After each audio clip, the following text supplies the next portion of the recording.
Hello YouTube friends. Here I want to show you what I've been doing with this project. You'll know that I have a Patreon page. You'll have seen the list of patrons sometimes in the credits, and one of the things that the Patreons are entitled to for supporting me, thank you, is a postcard, a handmade postcard sent to them every month. Now, this is the way that I make those postcards. I start off with a big A2 sheet of paper, and this is a new pad that I bought just the other day. And what I'm going to do with it now is wet it really thoroughly with the spray bottle there. I do like a nice blank piece of paper. So I'm going to wet this all over, really wet it, so that the whole thing is saturated.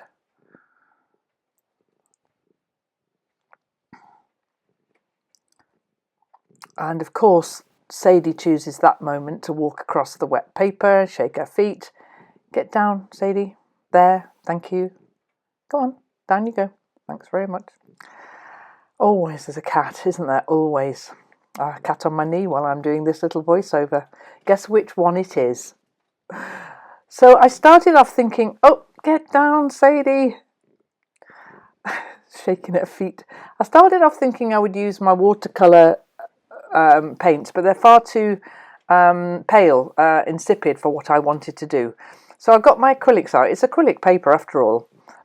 And here I'm doing a green themed background, and green and gold I think are beautiful. So there's a bit of gold coming in there. And then remember, this paper's really wet, so I'm just going to move the paint around. Now, only backwards and forwards in one direction. I'm not going up and down, and that's important for what's going to happen later with these cards. I just want the lines to go across the way, and also for there to be really no bare spots. So as I'm looking at this, I'm kind of seeing its future use and making sure that that it's fit for what I want to do. A bit more gold. You can never have too much gold in my experience. So this is incredibly wet. See how it runs and drips? And that's what I want it to do. It's a lovely messy business, this. So in order to let it drip and run, I'm going to hold it up now and let it drip onto this kitchen paper. Yes, it's really wet. It took a long time to dry out. So I'm just going to tip it up and let it run. I angled it round so that you guys could see. I'm just going to let all those beautiful drips run and merge into one another. And I'll help them do that a bit by adding a little spray of water if some of them are needing a bit of help to run.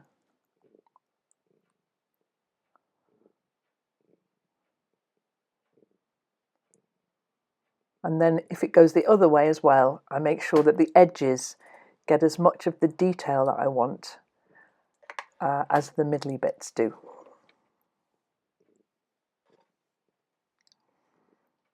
It's a huge amount of fun, this. I urge you to try it.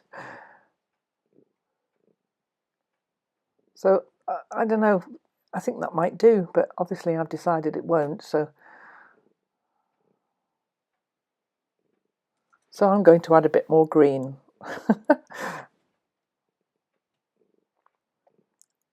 So just some splodges here and there.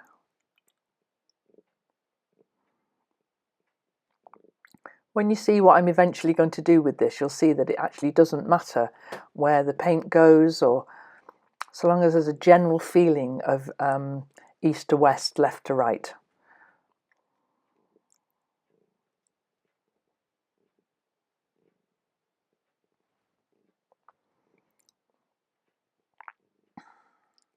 And a bit more water just to move that around.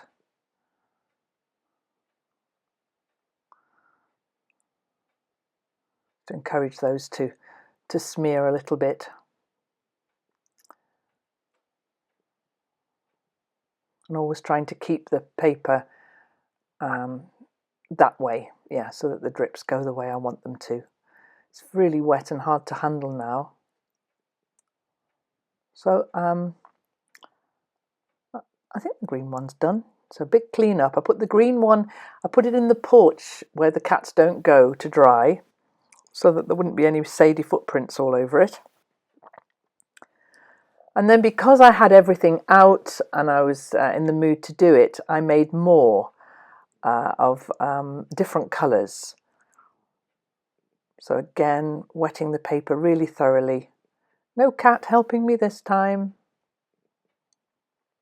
Just checking to see the light shining on it where there were any bare spots. And then I'm going to select some different colours now. This is such a lot of fun. A huge amount of fun. So we're going to go, oh yeah, pinks and reds on this one. Red and pink. Why not?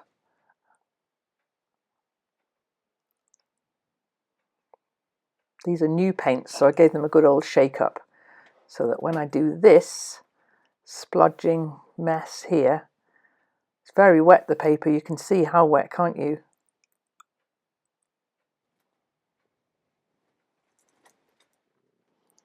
And then pink and red, one of my favourite combinations. My friend's just been and we've just divided up all the seeds that we bought the other day, and there are some pink and red sweet peas that I'm really looking forward to seeing in the summer. So a bit of white. Now this white is a different type of acrylic paint to the little bottles I was using, and this is actually quite thick, but that won't matter because I can move it around with the water and the paintbrush. It's just so that we get a little range of pinks as well. And then I always think that silver looks best with red and pink. So there was gold with the green and then silver with this mixed in. Quite a lot of silver there, Kate.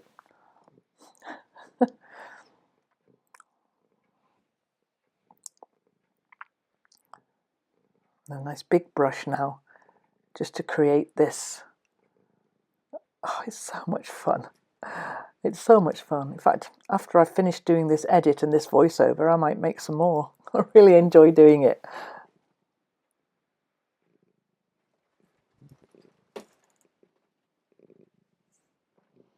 So this one is the pink and silver one. We'll just watch this one run for a bit. See how this one ends up.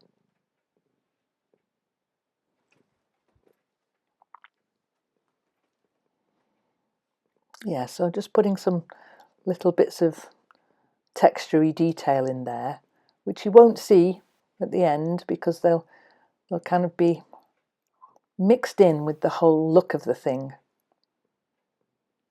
Got to be careful that the edges don't look like the edges. You know, I really want to make sure that it doesn't look like it's got a proper edge to it. Oh, a bit more red going on there. I did this a few days ago, and so I'm just remembering what it is I did. Okay, now it's time to do the dripping.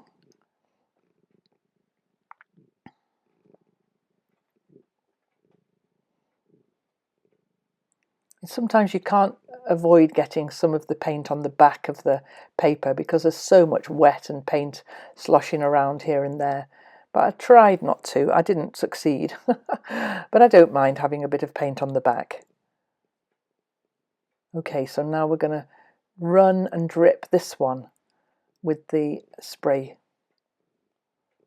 Get some of those big blotches of red moving. There we go. And then also get rid of some of the starker details that I've just put in so that it merges in a bit.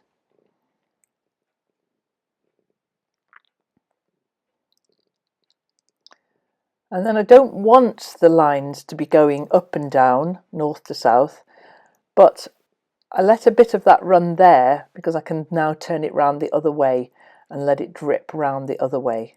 So that's okay. Oh, look at all the pigment in there. Lovely.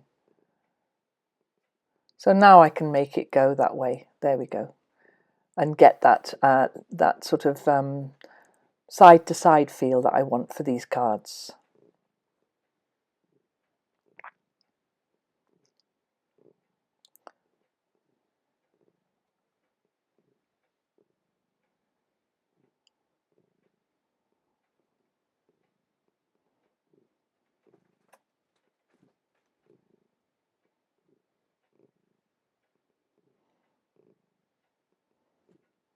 It's a huge amount of fun. So I carried on running the pink one a fair bit until it was exactly how I wanted it to look. And then I put that one to dry in the porch with the green one. And then the next one I did was actually the one that I've used straight away. See, there's some bits on the back, was the blue one. So this is the blue one that I've started to splodge blue onto. A few different colours of blue, and again a little bit of silver, making this blue run and run. This is the one that I've used, and so the people who've got the first cards, this is the background that I used. I was really pleased with the way it came out.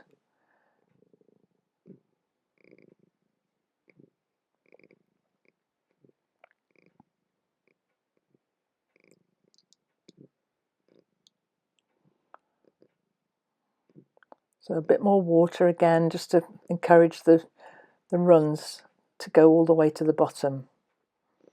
A little bit of red in there as well, I like that.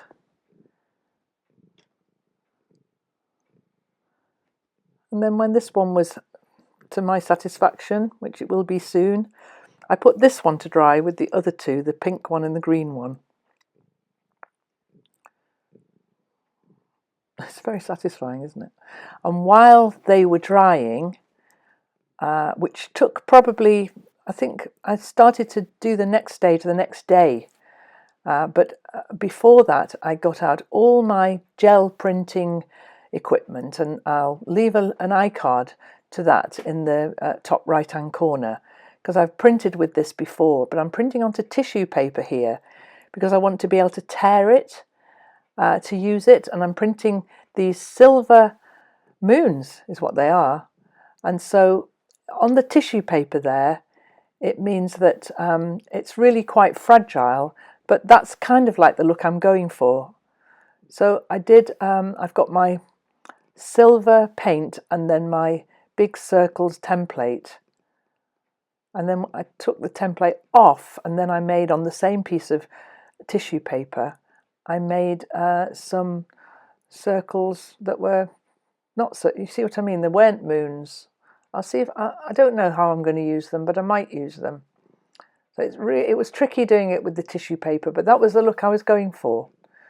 So, I did that one, and I did some pink and green ones as well. And then here's a bit of black card, and I printed some, again, some more moon shapes with the black card. They come out a little bit uneven, a little bit like the moon when it's got clouds across it, or when you don't see it completely full. So I was just doing a few more moons there, and then I found some more circles to make some smaller moons. So once all the moon tissue paper and black card was done, and the pieces were dry, I think this is it the next day or is it just later that same day? I don't know. But there's the green one, the pink one there, and the blue one, which is the one, I think I'm going to show you cutting the green one, but the blue one is the one that I've made into cards first of all. Oh no, here we go. So I could measure these, of course I could, and cut along the lines, but for me it's far easier. I know with an A2 piece of paper, I can get 16 A7s out of it, which is the size I wanted to fit into the envelopes I've got.